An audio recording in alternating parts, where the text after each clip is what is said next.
the Aisle with me, Charles Gross and Jeff Goodman. Tonight, reviews of Equus, A Little Show, and The Seagull. Ladies and gentlemen, welcome to On the Aisle. Oh my God. The Seagull by Chekhov.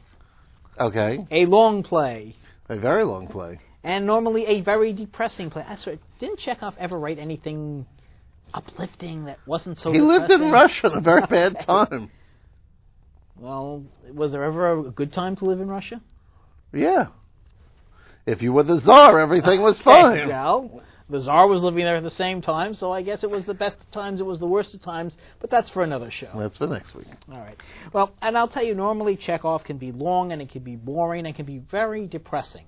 Well, this production, which was directed by Ian Rickson and translated by Christopher Hampton, is long, but it is so beautifully fluid that I have never sat through 3 hours of a play that went through so quickly. I'm amazed. This is a really good production of The Seagull. Now, if you're still depressed by Chekhov, Tell them what the plot is, Charlie. well, funny you should ask. Kind of takes place on this estate, which I think most of his plays do. A bunch of characters who are really not having a very good lives. There's a Constantine, well played by Mackenzie Crook.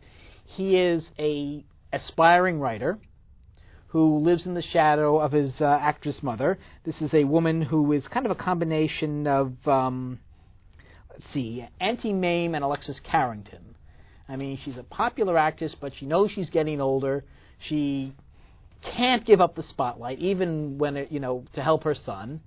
And, she's happy, but she's, I don't know, strange. That's Christian Scott Thomas, also an excellent performance.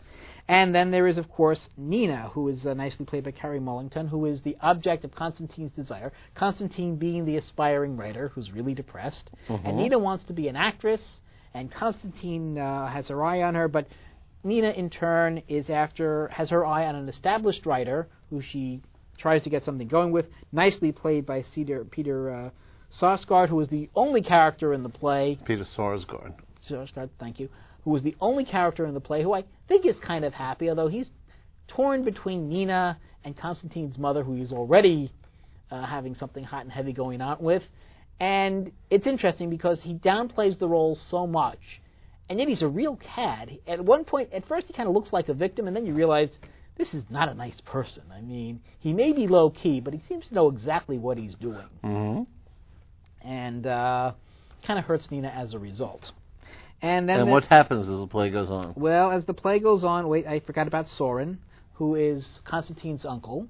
He is a retired civil servant, and kind of feels his life has gone by, and he's probably right about it. It's interesting. He's kind of like Constantine grown older.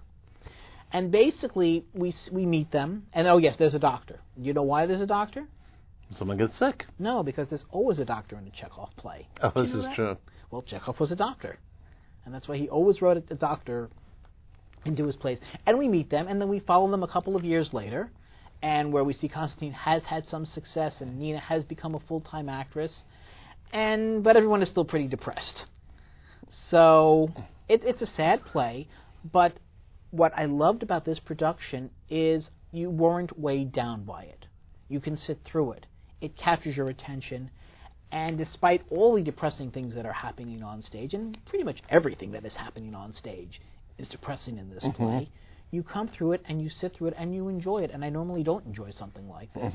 So it's just so impressive to see, A, really nice performances, but B, a translation, and more importantly, a staging of this play that can actually make 3 hours whiz by. And that alone is impressive. Yeah, well, because normally The Seagull is not an easy play.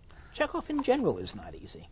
And what's even more impressive, it's not done by any of the resident theater companies on Broadway. It's an individual production. Yes, very unusual. I mean, because usually you'd see something with Manhattan Theater Club or Roundabout, with the most likely Roundabout. Yes. Because, as a matter of fact, I think they did the last Seagull. That was on Broadway. Right, which wasn't a bad production either, but I think I like this one better. I think this is going to set the standard for The Seagull that all future productions will have to fly by. And explain why it's called The Seagull. Well, because in the first act, Constantine shoots a seagull for Nina. He kills one for Nina. Isn't that nice? Yes, and it kind of becomes a metaphor for Nina in the second act. In fact, she has this whole dialogue comparing herself. Yes, how she is, and yet things don't turn out too well for Nina. I won't give it away in case there's someone who actually isn't familiar with the plot of the Seagull.